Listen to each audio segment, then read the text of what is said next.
আগুন পোহাতে গিয়ে প্রাণ হারালেন মহিলা। ঘটনাটি ঘটেছে মুর্শিদাবাদের রানীনগরের শেখপাড়ার কলবলিতলা এলাকায়।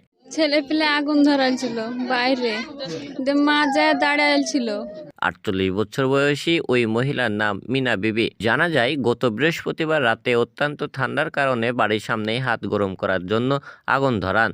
সেখানেই বসে আগুন পোহাচ্ছিলেন ওই মহিলা। সেই সময় হঠাৎই তার শাড়িতে আগুন ধরে যায়।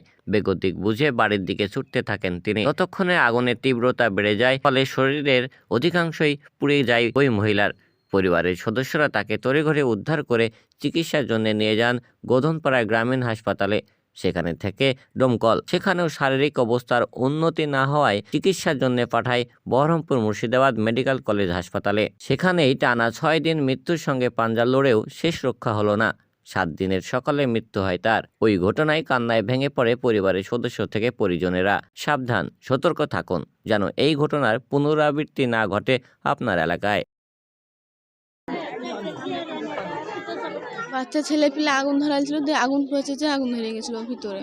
না, আমি ছিলাম, আমার সব ছেলে পেলে ছিল, বাচ্চা মেয়ে সব। দিয়ে আমি যেমন আগুন ধরেছিল আমি পানি আনতে গেছিলাম, দিয়ে আসে দেখছি তো গোটা গাছ ধরতে আছে, কেউ ছিল না, একা ছিল।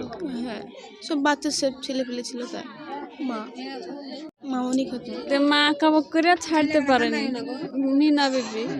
দিয়ে মা ওই তো গোটা শাড়ি পুড়ে গেছে আগুনে। না, আমরা ছিলাম না, আমরা শ্বশুর বাড়ি ছিলাম। দিয়ে তো আগুন গোটা পুড়িয়ে গেছে। আমার ছোট কাকি আসে, মানে ছোট মা এসে পান ধুছিল, পানের পানি পাক দিয়ে ফেলে দিয়ে অমনি মাকে পানি ঢেলে দিয়েছে মার গায়ে।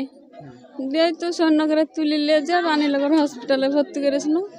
ওখান থেকে ছাড় দিয়ে ডোমকুল দিল, ডোমকুল থেকে আবার বহরমপুর দিল। আমার নাম বাসিরা বিবি।